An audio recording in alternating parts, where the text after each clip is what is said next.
Hi everyone, and welcome to this video about the song Belong from Nai-Jah.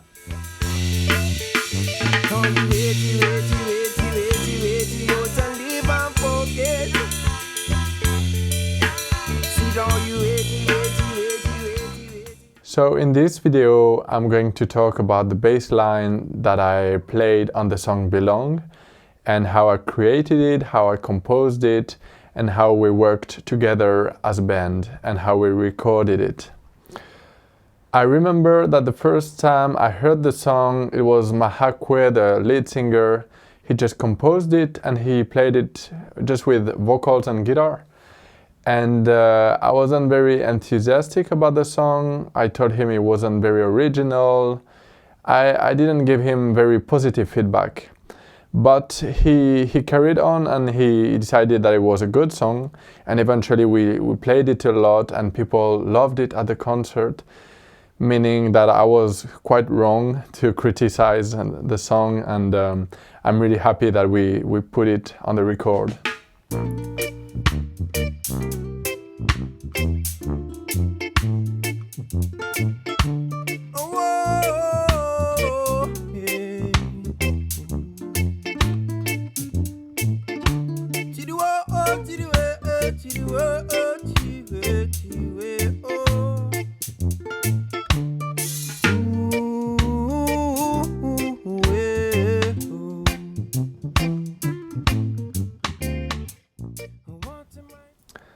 So this song is a slow reggae tune with a ternary feel, and it has several verses. It doesn't have a chorus, and the verse goes on and on with a slow development. The rhythm section is developing, the vocals are developing, the melody is developing, and it has a long outro with a Moroccan 6/8 beat, which makes it quite a particular song because it's not verse, chorus, but only verse and a big outro.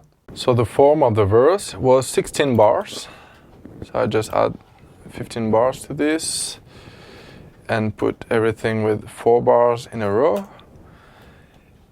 And the chords were quite simple. We had B flat, C, D minor, and this 3 times.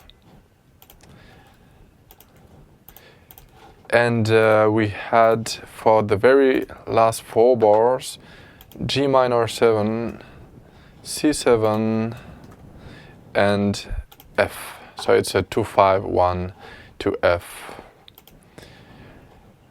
And well, if I just write the root notes, we have B flat, C, D minor and D. And this is what I was supposed to play as a root note. And of course, I didn't want to play only this, so my plan was to let here the triad of each chord. So for B flat, I played B flat, D and F. This is the triad. For the moment, I'm just writing the triad. Then on C, we would have C, E, G, and D minor, D, F, and A. And same thing here. I did some change in the I gave some change in the changes actually, because for C I thought it would be interesting to have also the A, so it would be like a C or A minor 7 here. I wasn't sure about what my plan was, but I knew that A minor 7 was also possible. It wouldn't disturb the guitar playing or the singing. And D minor here, and here I wanted to have something different also than D minor, so I inverted the chord. So it's a D minor first inversion, it's a D minor with the 3rd on the bass, and my plan was to have something that goes upward. So we have B flat, C, D, it's already going upward with the harmony here. But I wanted to emphasize it. I wanted to go even further than D minor with this F here. So this is basically all the possibilities I could go through with my bass line, and I knew that I wanted to have on D minor something really stable, so I just played this D, F, A, just quarter note, half note, and here same thing, except that I start with F, F, A, D. So it is, and for the first and second bar I wanted to have something more syncopated, and of course I went through a lot of options, playing with the band, playing in concerts. I tried a lot of things, and this is eventually the solution I came up with, avoiding the first beat and letting hear the triad, of course, anticipating the C, a bit of the A, as you can see, the A minor, so I play one A here, and sticking to the triad here, A, C, E is the triad of A minor, and here we have the complete bass line for the first 4 bars. So you can see that you have the triad here, B, D, F, A, C, E, D, F, A, and the inverted D minor, F, A, D.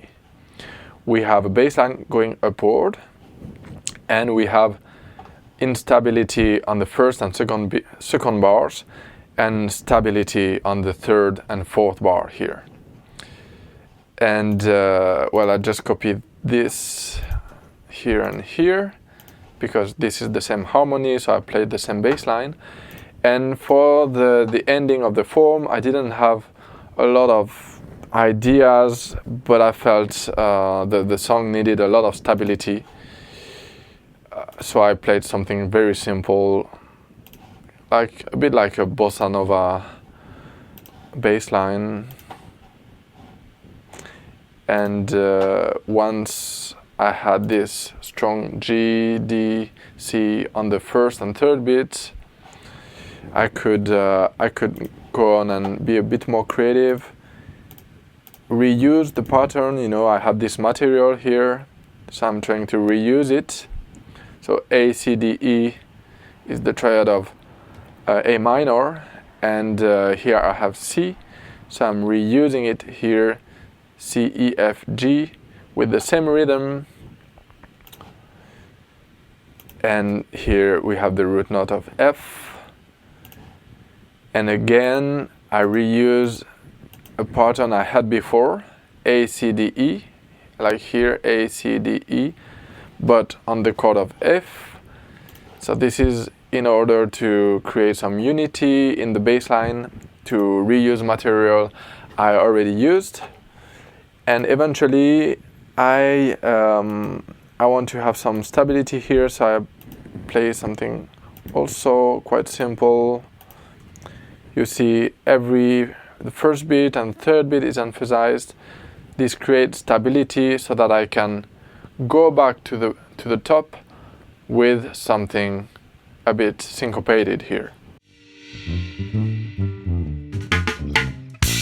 Wherever you go, they keep treating you so, and everywhere you go, they treat you so. Out in the cold, I'm sleeping on the road. Them ask me, are you ready? Ready to live and forget. So you can hear that during the song, things are slowly developing. There's a backbeat coming. I am putting more and more ternary feel in my playing, and we arrive suddenly at the outro.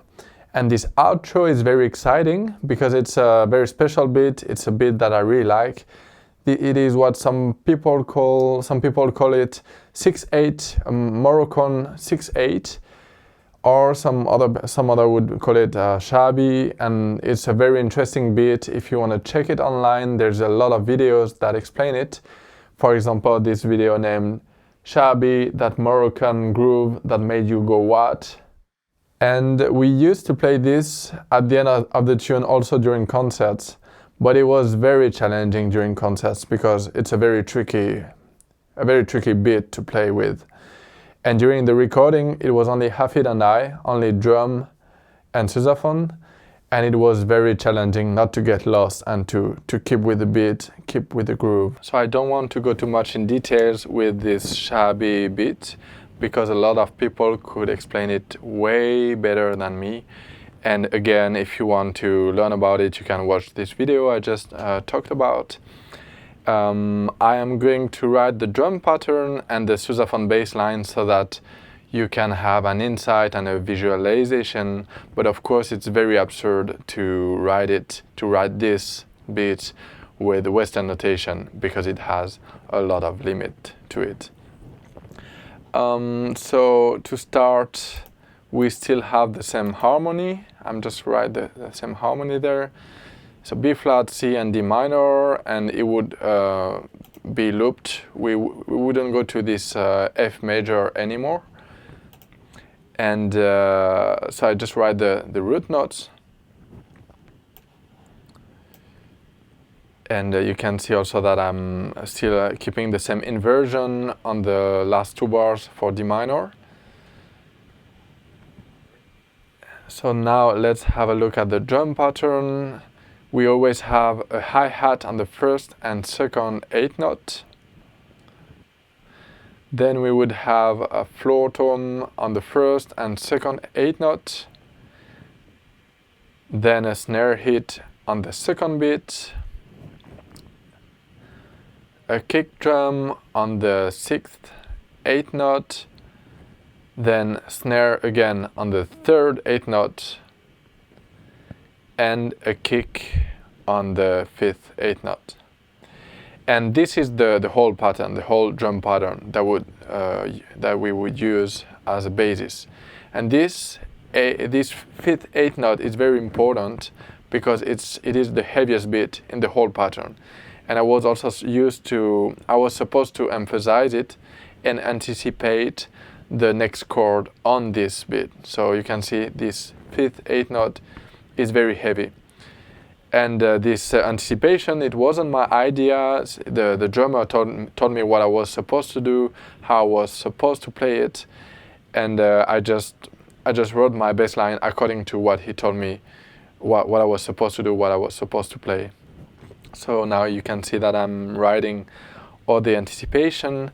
Also D minor is anticipated.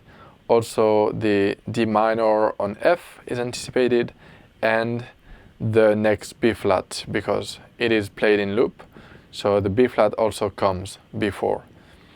So this is this is basically the whole thing. When I play the bass line, I am playing also a few variations. I am following the triad of each chord, and but always sticking to this beat, always doing this anticipation and sticking to this hi-hat, playing first and second 8th note.